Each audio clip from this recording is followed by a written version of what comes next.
Welcome back to our channel, the ultimate destination for gripping sci-fi adventures. Today's tale is truly extraordinary. Imagine an alien warrior whose unbreakable armor had never been damaged, shattering with just one powerful strike from a human commander. How could this legendary guardian, known across the galaxy for her invincibility, find herself vulnerable? Her deepest secrets laid bare by her greatest enemy. You won't believe what happens when these fierce rivals discover the truth behind their endless war. Stay until the very end, because the final showdown between Rhythis and Commander Caspian will completely redefine victory. Before we dive in, make sure to hit subscribe and tap the notification bell so you never miss these epic stories. And don't forget to comment down below. Let us know your thoughts as you listen and tell us where you're tuning in from. Now sit back and prepare yourself, because this is one ride you won't forget. The plasma blast ripped through the corridor and struck her center mass, sending a shockwave reverberating through her armor. It was the first time anyone had ever managed to breach her defenses, and the raw impact nearly stole the breath from her lungs. Instinctively, Rhythis staggered back, her bright red skin bathed in sparks as the unstoppable plating she'd trusted all her life cracked in a sudden, terrifying fault line. For a split second, all sound dropped away. The swirl of gunfire, the panicked cries of soldiers, and even the throbbing hum of the starship's energy core. It felt as though the universe had paused just to emphasize what had happened. No one had ever managed to wound her like this. No one. And the one who had just done so stood before her in battered combat gear, helmet dangling from his belt, his dark hair slicked with sweat and grime. Commander Caspian had drawn her out into a duel that even she believed would end swiftly in her favor. After all, Rhythis was the legendary guardian of the Zalkari rebellion, rumored never to have bled in battle. A whisper on her homeworld suggested she couldn't be killed at all. Some said it was her alien physiology. Others believed it was her ironclad conviction. But now, with her chest armor fractured and adrenaline making her heart pound so loudly she felt it in her ears, Rhythis realized something more shattering than broken plating. The human's gaze cut deeper than any blade. Commander Caspian's gray eyes were level and unwavering, and she saw no fear in them, only resolve, perhaps even empathy. In an instant that seemed to drag into an eternity, she understood he wasn't simply besting her in combat. He was seeing right into her soul, peering past the disciplined warrior facade to the deeply conflicted being beneath. A jolt of fear, humiliation, and an unfamiliar vulnerability hit her all at once, making her question whether her entire life of training and war had been founded on the biggest lie of all, that she could never lose. Just 4 days earlier, that notion would have seemed ridiculous. Rhythis had stood at the highest balcony of the Imperial Citadel on Zalkar 4, scanning the horizon. The planet's orange sky was laced with swirling clouds of ash from the ongoing battles raging across the deserts and mountain passes. Zalkar 4 had been one of the key worlds in the uneasy alliance between her species and the humans, until the resource disputes and political betrayals turned everything sour. On that balcony, she had been a symbol of fear and hope all at once, the unstoppable blade of her people. Those who had served with her only knew her as Rhythis the Unbreakable, rumored to have single-handedly turned the tide in more than a dozen engagements. She had no illusions about the cost of conflict, but her convictions were unshakable. She believed her commanding superiors, the High Council of Zalkar, when they insisted that the humans had instigated everything, destroying entire settlements, harming civilians, and seizing resources without provocation. Reports had reached her of human war crimes, scorched fields, forced evacuations, the massacre at Hovar Ridge. Wasn't that enough proof of their malice? It filled her with a burning determination to drive them off the planet for good. But even as she witnessed the infiltration of the royal palace by Commander Caspian's covert squads, her beliefs had begun to waver. The rumors she had heard about Caspian were contradictory. Some described him as a ruthless enforcer of High Matriarch Serowin, unstoppable in his own right, and guided solely by orders from on high. Others spoke of him as a soldier with a conscience, a man who'd refuse to pull the trigger if the target wasn't truly hostile. None of that mattered to her at the time. She saw him only as the figurehead of the invaders, the man she had to kill to protect her world. Before we delve further, how are you feeling about this story so far? If you're still reading, leave a quick comment. Comment 1 if you're enjoying the intensity. Comment 2 if you think it needs a twist. And let us know where you're reading from. High Matriarch Sarahwin's holographic image shimmered in the war room of the Citadel, her stern visage commanding the attention of every officer present. A leader said to have unified half a galaxy under her banner, she looked regal even in holographic form. Her bronze hair was intricately braided, and her ceremonial armor bore the gilded crest of Zalkar's ruling lineage. Standing with immaculate posture, Commander Caspian listened to her orders without so much as a twitch betraying his thoughts. Nearby, his second-in-command Sergeant Orlan cast occasional side glances at him, unsure whether to admire Caspian's stoic loyalty or be unnerved by it. Sarowin's voice crackled across the transmission. "Commander, the situation on Zalkar 4 is at a tipping point. Our outposts are under siege. The rebellion has gained too much ground. You are to deploy immediately and crush their leadership. We believe the red-skinned warrior named Rhythis is key. Eliminate her and their resistance will collapse." Caspian gave a curt nod. "Understood, High Matriarch. Any intelligence on Rhythis's capabilities?" The matriarch's holographic eyes narrowed. "She is rumored to be invincible, but no one is truly so. Find her weakness and exploit it. Our future depends on it." The command was absolute, and with a final flicker, Sarewin's hologram vanished. Caspian turned on his heel and strode out, leaving no room for debate or personal sentiment. Orlan followed, fiddling anxiously with the strap of his rifle. "Sir, did you really believe we can just walk in and neutralize her? The intel on Rhythis is, well, terrifying." Caspian's expression remained impassive. No warrior is immune to the fundamental truth of war. Everyone has a fault line, even her. Despite his outward confidence, Caspian felt an unease in the pit of his stomach. The more he studied the scattered briefings and half-verified accounts, the more he sensed something deeper than propaganda at work here. Something told him that the real danger lay not in Rhythis's armor or prowess, but in the secrets that had sparked this war in the first place. In the labyrinthine streets of the old capital city, the sky glowed with red embers as shells detonated in the outskirts. Rhythis moved swiftly among the shadows, accompanied by a small unit of elite rebellion fighters. Her lieutenant, a broad-shouldered alien named Omath, sprinted to keep up, wincing each time a rocket shook the pavement beneath their feet. They were trying to relocate their surviving civilians, many of whom were trapped in a district rumored to be under imminent bombardment by human artillery. Rhythis's senses were on high alert. She'd caught word that Commander Caspian had arrived planetside. The rumors about his infiltration had spread among the rebellion like wildfire. According to some, he was unstoppable in close-quarters battle.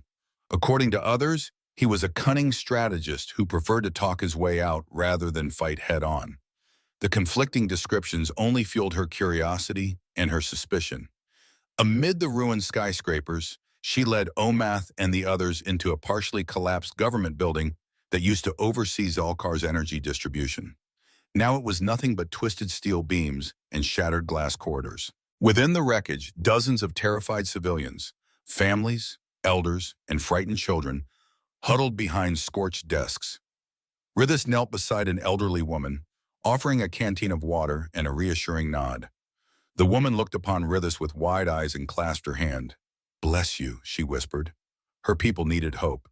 That was precisely what the High Council said she embodied.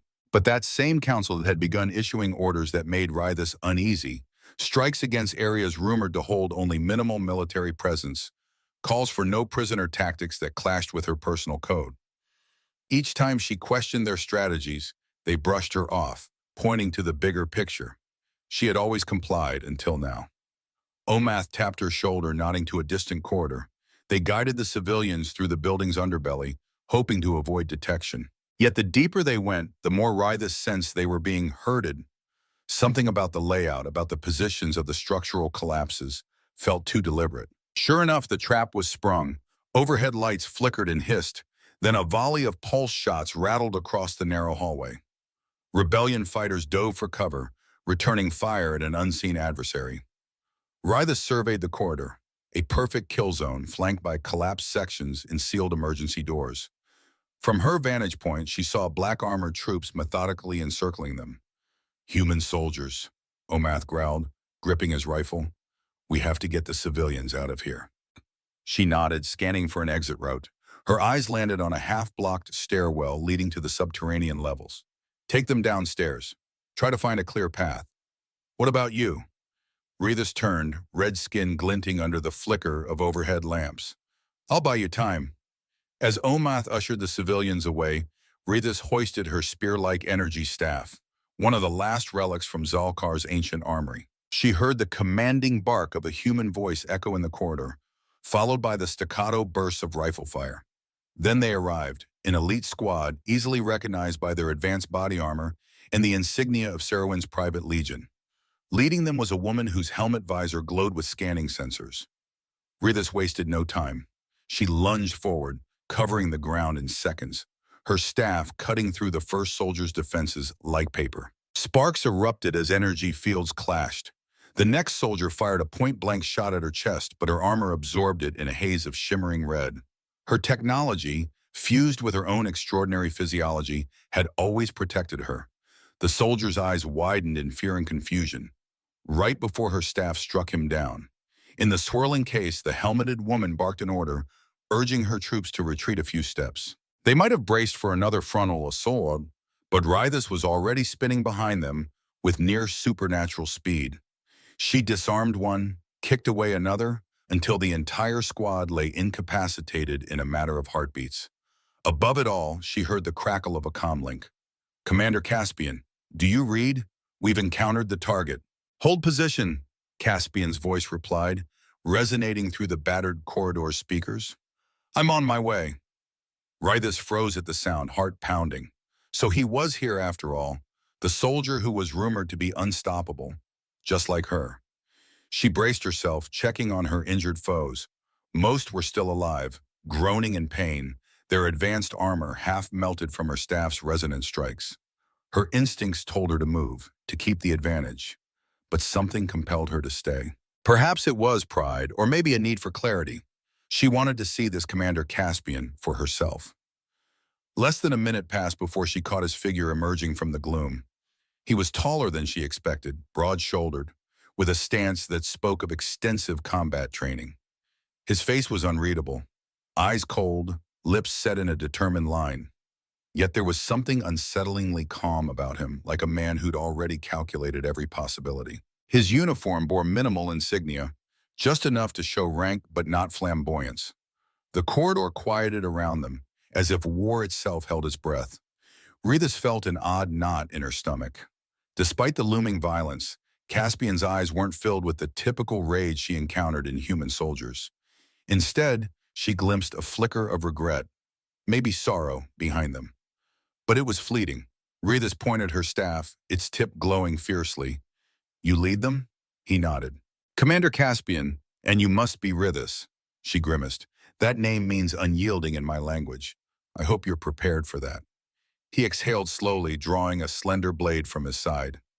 "I respect your skill, but I won't let you threaten the safety of my forces or my people any longer." Rhythis twirled the staff, stepping into an offensive stance. "You came to our planet. You brought war to our world.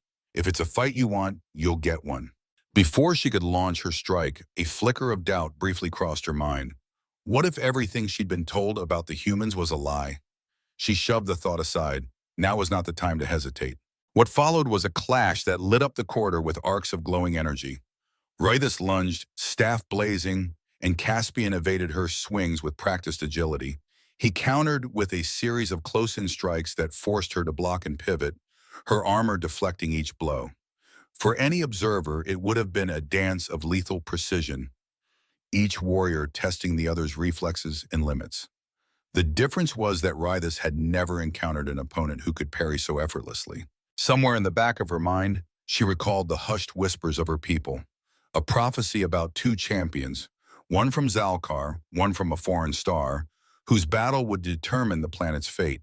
But she dismissed that as myth, just as she once dismissed the possibility of her defeat. Yet Caspian's speed and calculated calm chipped away at her confidence. Their duel took them through half-collapsed corridors and across precarious walkways. At one point, Caspian drove her back with a flurry of blade thrusts. She managed to dodge or block them all, but each impact reverberated painfully through her staff. To her shock, she noticed a fracture forming along the length of her weapon. This had never happened before. Zalcarian energy staves were known to be nearly indestructible, just like her armor. Between ragged breaths, she locked eyes with him. "How are you doing this?" Caspian's chest heaved too. "I could ask you the same." Their exchange was cut short when an explosion roared from above, shaking the entire structure. Debris rained down, forcing both of them to scramble for cover. That brief lull in combat allowed them to hear the screams. Somewhere upstairs, Sergeant Orlon's voice called out, trying to rally the human soldiers.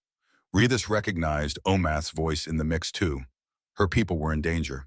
If you've made it this far, let me know in the comments how you're liking the duel. Comment 1 if you're loving the action. Comment 2 if you want to see more tactical warfare. Also, where are you reading from? They parted momentarily as each rushed to aid their respective side. Rhythis sprinted up a service ladder, calling out Omath's name. She found him pinned behind shattered masonry, a bullet wound in his shoulder. "It's just a graze," he muttered through clenched teeth, though his face was pale. Around them, rebellion fighters exchanged fierce barrages of fire with Caspian squads. Civilians crouched in corners, too terrified to move. Rhythis knew they were outmatched. The humans' advanced equipment and sheer numbers were turning the tide. She quickly dragged Omath to a safer alcove, checking for more injuries. Her brow furrowed when she saw the carnage. Many of her fighters lay wounded or worse. The rage built inside her. If she didn't do something drastic, they would all be annihilated. Clutching her staff, she prepared to charge into the fray, and then she saw Caspian again. He was helping one of his own injured subordinates to safety, even as stray gunfire zipped overhead. He was barking orders, but not about pushing forward or taking more territory. Instead, he was calling for a temporary ceasefire to evacuate the wounded. The faint hope that perhaps he wasn't the bloodthirsty monster she'd been led to believe flared inside her, conflicting with years of indoctrination. The lull was short-lived. Over comms, Rhythis caught a frantic message from a distant outpost. "We're losing ground in the eastern sector. Civilians trapped. Where's Commander Rhythis?" Her heart clenched. The rebellion was fracturing without her leadership, and more lives were hanging in the balance. Even though she still believed the humans were the aggressors, she couldn't shake the new awareness that the lines weren't as clear-cut as she once thought. She had a choice: continue this fruitless, brutal stand here, or try to regroup and safeguard as many people as possible. Her sense of duty prevailed. Gesturing for Omath and the remaining fighters to gather the civilians, she prepared for a strategic withdrawal. They couldn't hold this zone. The real question was, could she trust Caspian to show restraint, or would he hunt them down? In the relative quiet of the next few hours, both sides regrouped in makeshift camps at opposite ends of the ruined city. Commander Caspian convened a field meeting with Sergeant Orlon and Corporal Liago, poring over satellite scans. "We've got them scattered," Orlon said, kneading the tension in his temples. "We push now, we can crush the rebellion in this sector." Caspian's gaze flicked to Liago, who was analyzing a datapad. "Corporal, what about civilian locations?" Liago frowned. "The rebellion is intermingled with civilians everywhere. A direct assault risks massive collateral damage, and we've intercepted strange transmissions suggesting not all rebellion squads are pure military units. Some are just families trying to defend their homes." "What do we do, sir?" Orlon asked, exasperation edging his voice. The High Matriarch's orders were explicit: end the rebellion, no matter the cost. Orders from a distance rarely capture the complexity on the ground, Caspian murmured, more to himself than anyone else. Orlon opened his mouth to protest, but Caspian raised a silencing hand. "We continue to engage, but we take every precaution to avoid unnecessary civilian casualties. Understood?" Orlon glowered but nodded. Liago sent him a grateful look. In the back of Caspian's mind, the duel with Rhythis played on loop. He'd never seen anything like her. The fluidity of her movements, the resonance of her staff, and the unearthly shimmer of her red skin under that battered armor. Yet it was the vulnerability in her expression when his blade struck true that gnawed at him. He couldn't shake the feeling that if they'd met under different circumstances, they might not be enemies at all. Meanwhile, across the city, Rhythis slumped against the crumbling wall of a defunct command center. She'd lost half her best fighters, and rumors spread that the humans were preparing a final offensive. Her council contacts demanded more aggression. We will not surrender. Sacrifice is the path to victory. But she felt a growing pit in her stomach. Something about this war no longer made sense. If you've been following along, I'd love to hear your thoughts. Drop a quick reaction. Comment 1 if you feel the tension. Comment 2 if you have questions about the character's motivations. Also, shout out your city or country. Late that evening, the battered capital lay in a tense ceasefire as storms of ash blew across the sky. Rhythis ventured alone into the deeper ruins, guided by old memories and a coded map left by her father, a revered general who died years ago. He'd hidden secrets in these catacombs, clues to the real cause behind the war. She had to see for herself if the council was hiding more than battlefield intelligence. Her footsteps echoed in the subterranean corridors that once served as a library archive. Much of it had collapsed, but some sections were intact. She found a terminal, its screen flickering with half-dead text. With trembling fingers, she typed in the override codes. Files began to load, old treaties between Zalkar and the Human Federation, mutual defense pacts, trade agreements, documents that suggested a history of cooperation, not enmity. Then darker files emerged, a series of conflicting transmissions that pointed to council agents staging false flag attacks, blaming them on humans to justify further militarization. It was a betrayal beyond anything she could have imagined. Her people, her superiors, had possibly ignited this war to gain leverage, maybe over resources, maybe over territory. Who knew how far the conspiracy went? She felt physically ill realizing she had been their weapon, striking at foes who might not have been true enemies. Suddenly, movement in the shadows made her spin. Staff at the ready, a figure emerged, Commander Caspian. He held up his hands in a show of no harm. "I'm not here to fight," he said quietly. "I've been piecing together clues of my own." Her instinct was to blast him on sight, but the files she'd just read churned in her mind. "How did you find me?" He inclined his head. "I tracked your energy signature. Your staff leaves a peculiar reading. Listen, Rhythis, you've seen the truth. Our superiors are playing us like pawns." Her anger flared. "Is it also true that your High Matriarch wants to enslave Zalkar for resources?" Caspian's eyes flickered with turmoil. "I fear it might be, but I won't let it happen." For a moment, the tension between them crackled like static electricity, each uncertain whether to trust the other. Then, nearly in unison, they lowered their weapons. Rhythis gestured to the flickering terminal. "I have evidence here, documents that prove my own council manipulated events. I imagine you have evidence of your matriarch's intentions as well." Caspian nodded, stepping forward cautiously. "We'll need more than circumstantial evidence to expose them. They'll call us traitors. They'll claim the data is fabricated. Then we make sure we expose it so widely they can't bury it," she replied, meeting his gaze. "Too many have died for lies already." They spent the next hour transferring old archives and forging an encrypted plan to broadcast it system-wide. Despite the distrust that still simmered, necessity bound them together. Rhythis caught the occasional curious glance Caspian shot her way, as if he were trying to reconcile the fearless warrior he fought with the disillusioned soldier she was revealing herself to be. They made their way back to the surface, the hush of the catacombs replaced by the distant rumble of combat. In the open air, Rhythis paused. "We'll need a safe place to coordinate," she said, voice low. "Somewhere neither side can assault with a snap of their fingers."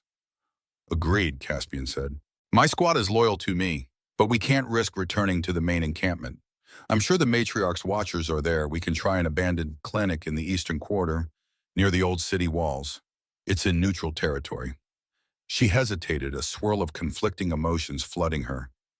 Trusting him felt like stepping off a cliff, but deep down, she knew that continuing to fight as pawns would doom both their peoples. "Lead the way," she said, gripping her staff firmly. "We're about halfway in, folks. If you're enjoying the moral complexity, let me know." Comment 1 if you appreciate the shifting alliances. Comment 2 if you still want more action. And where are you tuning in from? At the old clinic, a relic of the days before the war, they set up a makeshift command center. Cracked medical beds and half-dismantled diagnostic machines littered the halls. A battered generator hummed, Shundin, providing just enough power for Caspian's and Rhythis's equipment. With data stolen from both sides, they constructed a single damning narrative.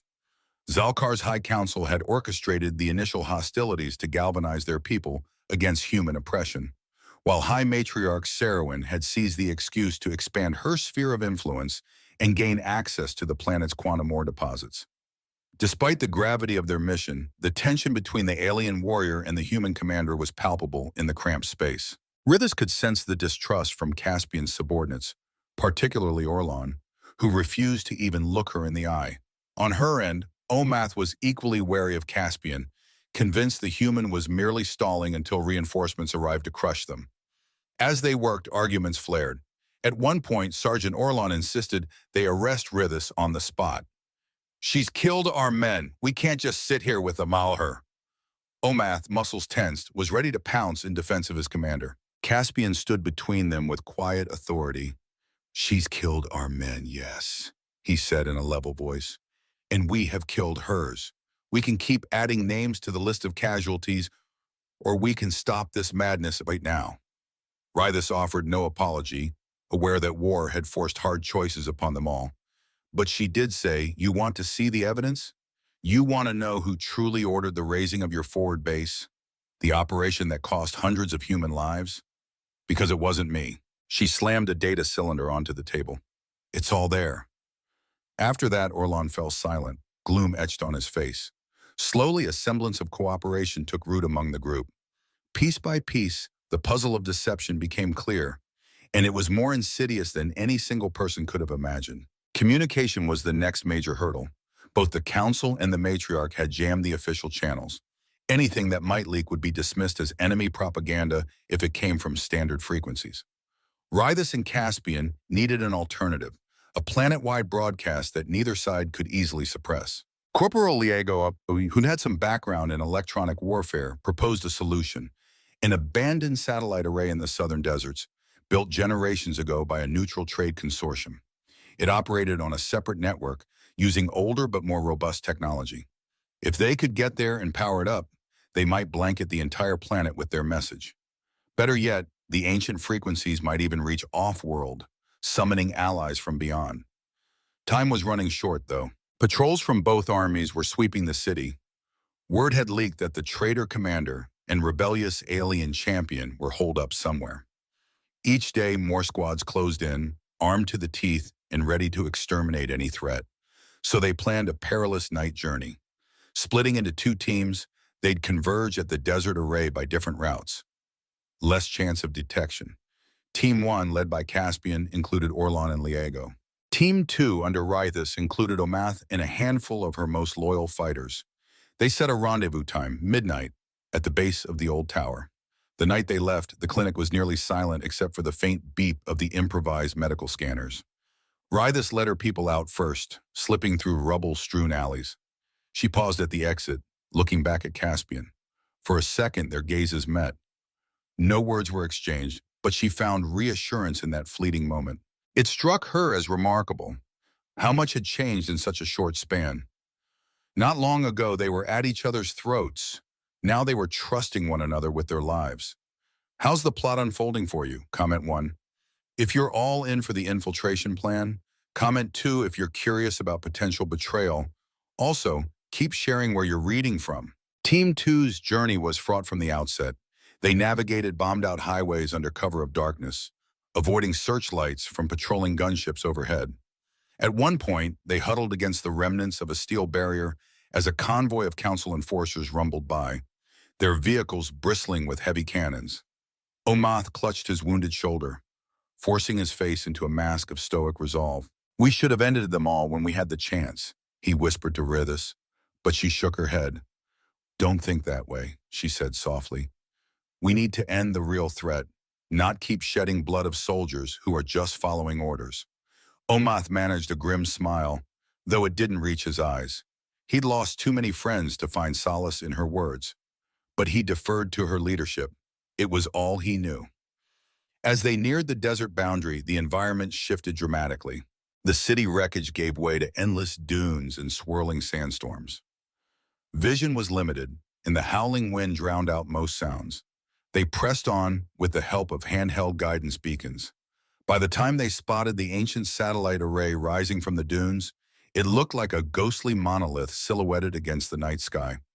Its antenna spires reached upward like fingers grasping at the stars. Rhythis felt a flicker of hope. If they could broadcast the truth from here, perhaps the cycle of lies and violence would finally break. They arrived at the rendezvous point to find it deserted. No sign of Caspian or his team. Minutes ticked by, turning into an hour. Omath grew restless, pacing near the rusted scaffolding that led to the main tower. "They're not coming," he muttered. "Probably got ambushed." But Rhythis refused to abandon the plan. "We wait a little longer," she insisted. Her patience was rewarded when, at last, a figure emerged from the swirling sands. It was Orlan, helmet off, breathing hard. Behind him, Liago and the rest of Caspian's squad followed, but Caspian himself was missing. Rhythis's heart sank. "Where is he?" Orlan hesitated, casting a glance at Omath and the other rebellion fighters. "We were intercepted by a strike force from the Matriarch's elite guard. Caspian told us to press on. Said he'd draw their fire." He looked at Rhythis with an expression she could only describe as guilt.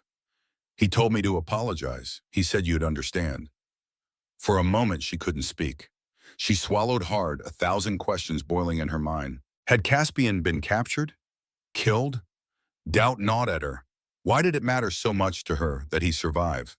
Was he not just another soldier on the opposing side? But that was no longer true, not after everything they'd shared and discovered. Determined, she jerked her head at Omath. "Get the broadcast array online. We'll need Liago's expertise. I'm going back." Orlan started to protest. "You won't make it 2 clicks into that storm without a vehicle. And besides, if they have him, the entire area will be crawling with hostiles." She shot him a fierce glare, the same glare she'd once reserved for those who threatened her people. "I'm not asking for help. I'm telling you what I'm doing. If we lose Caspian, we lose the chance to unite both sides behind this message. Not to mention, I owe him." Omath opened his mouth to volunteer, but she shook her head.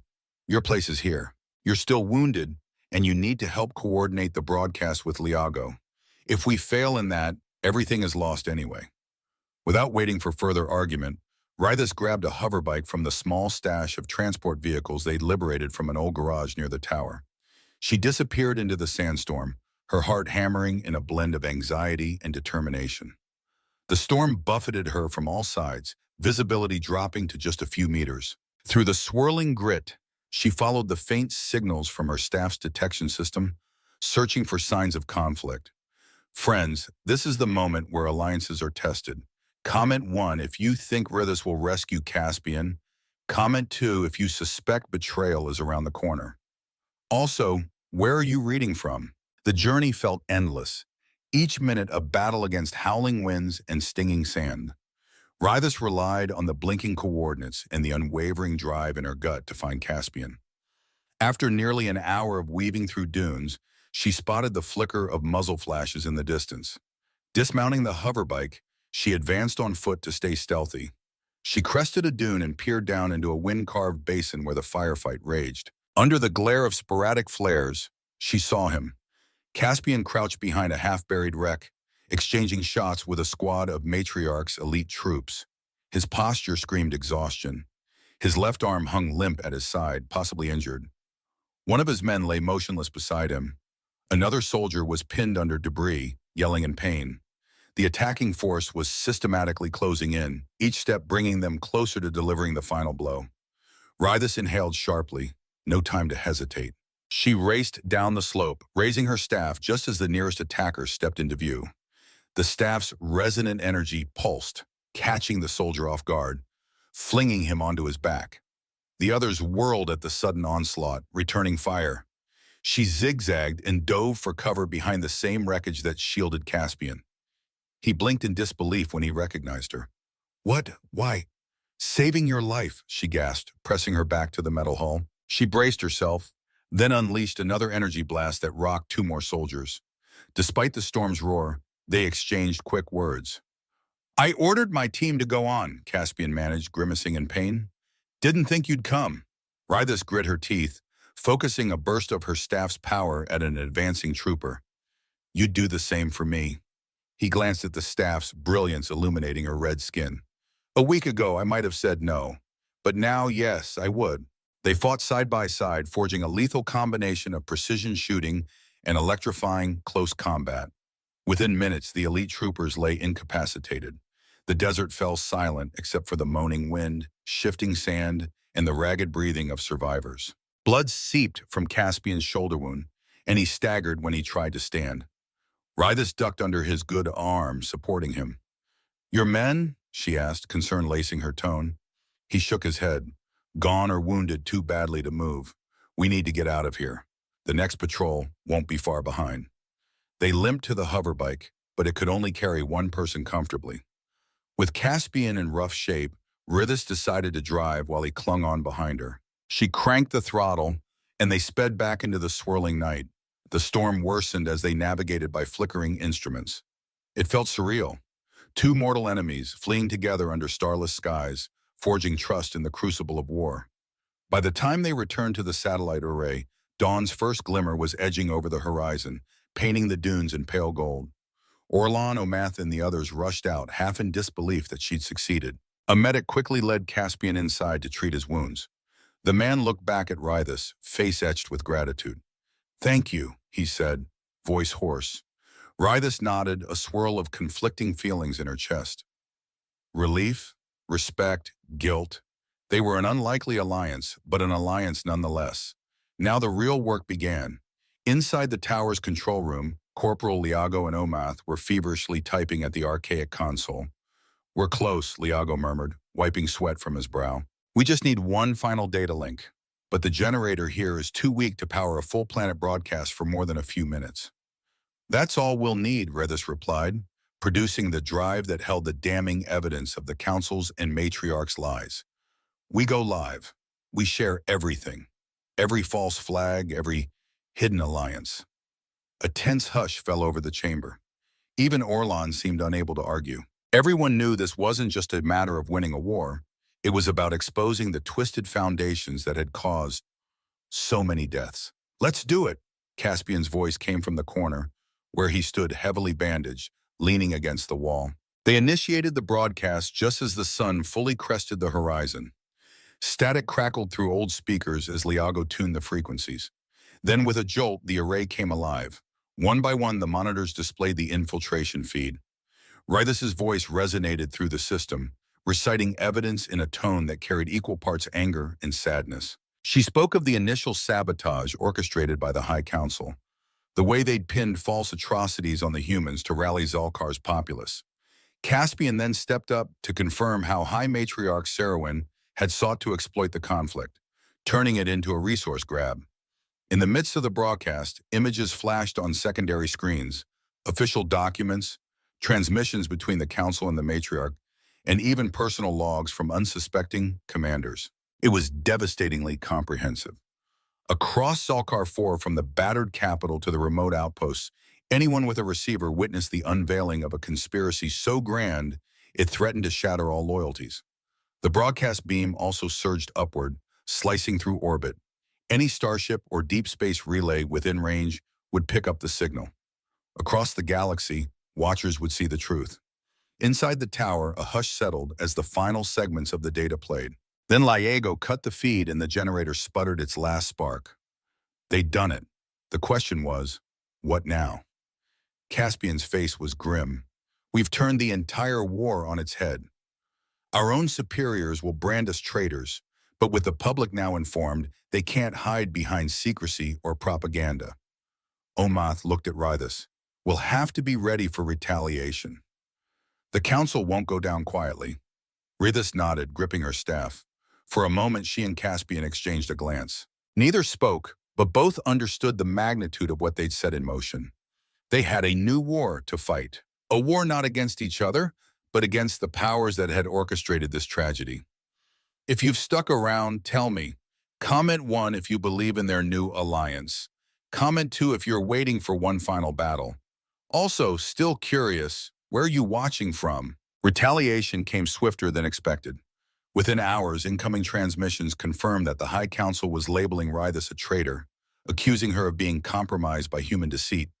Simultaneously, Saruman declared Caspian a renegade, stating he had fallen prey to alien manipulation. The planet's skies soon filled with the roar of gunships from both armies converging on the southern deserts. Yet something remarkable began to unfold. Squads from both sides started refusing orders. Some had seen the broadcast and doubted their leaders. Others had direct loyalties to Rhythis or Caspian.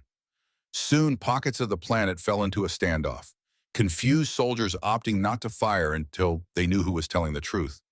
Civilians protested in the streets, demanding an immediate ceasefire. Saruman's flagship descended into low orbit, threatening to annihilate the desert region with a high-yield bombardment if the traitors and their conspirators didn't surrender. Meanwhile, the Council threatened to unleash a doomsday device said to be hidden in the planet's core. The entire conflict was teetering on a knife's edge, with countless innocent lives at stake. Rhythis made her choice, to face her own people's council head-on. She'd attempt to depose them and nullify the rumored doomsday device. Caspian, in turn, would find a way to disable Saruman's bombardment threat from orbit. It was a plan born of desperation, but they had no other option. Before they parted, Rhythis stood with Caspian outside the tower, the desert wind whipping around them. She reached out and briefly touched his injured shoulder. "Come back alive," she said softly. He mustered a faint smile. "Same to you." They had no formal words of alliance, no signing of treaties, just a mutual understanding that their personal bond now served as the best hope for peace. She watched him climb aboard a commandeered dropship, manned by Orlon and Liago, who'd vowed loyalty to him over the matriarch. The craft rumbled skyward, leaving behind swirling clouds of sand. Turning to Omath and the others, she inhaled sharply. "Let's finish this." Rhythis's infiltration of the Council's hidden fortress was nothing short of legendary. The structure, embedded within a towering plateau, was shielded by advanced cloaking fields. But she knew every secret back entrance. Her father had once been stationed there. Under covering fire from her loyal fighters, she disabled guard posts and slipped through secure corridors, her staff humming in readiness. In the fortress's central chamber, the council elders waited, wreathed in shadows. High Elder Tareth, a gaunt figure with elaborate robes, glared down at her from a raised platform. He sneered, "You dare bring foreign corruption here? You would see our entire heritage destroyed for the sake of alien pity?" Rhythis shook with rage. "Our heritage is honor, not deception. You manipulated us, orchestrated an entire war for your own ambition." She expected them to deny it. Instead, Tareth simply spread his arms. "History is written by the victors, Rhythis. If we must incite a war to keep Zalkar strong, so be it." He raised a remote device. "You leave me no choice." At the press of a button, sirens blared. Monitors lit up, revealing the doomsday device, a planet-splitting generator deep beneath the surface. If triggered, it would create a chain reaction that could render Zalkar 4 uninhabitable. Outside the fortress, Omath's panicked voice came through Rhythis's earpiece. "They're initiating meltdown protocols. Rhythis, you have to stop them." She lunged, staff slicing through the air. Council guards rushed in, but she dispatched them with quick, brutal efficiency. Sparks flew as her staff collided with advanced shields. Tareth scrambled back, pressing more controls. The countdown for the meltdown was now displayed on giant screens. 10 minutes until catastrophic failure. If you're still here, my friends, let me know. Comment 1 if you believe Rhythis can stop the meltdown. Comment 2 if you think Tareth has the upper hand. And as always, share where you're watching from. Meanwhile, high above the planet, Caspian and his allies aboard the stolen dropship breached the Matriarch's flagship. Corporal Liago bypassed the hull's security codes, giving them entry to a maintenance hangar. The small strike force pushed through corridors, skirmishing with loyalist troops. Each corridor was a testament to how fractured the Matriarch's power had become. Some soldiers simply refused to fight, having witnessed the broadcast about her treachery. Caspian's ultimate goal was the command deck, where the orbital cannon controls were located. If Saruman activated them, the deserts below and everyone in it would be obliterated. When he finally reached the bridge, battered and low on ammo, he found High Matriarch Saruman waiting behind a phalanx of her personal guard. She was resplendent in her gilded armor, eyes blazing with fury. "Surrender," she hissed. leveling a shining energy scepter at him. You've disgraced the Federation long enough. Caspian's voice was steady. No more lies, matriarch. We know about the resource deals, the arranged provocations. End this madness before you sacrifice more innocent lives.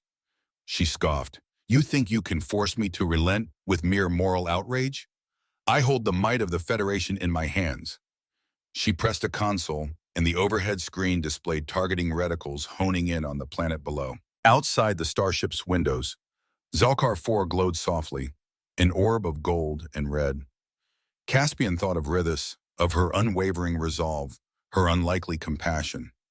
He felt something tighten in his chest at the thought that she might die if Sarowyn unleashed the bombardment.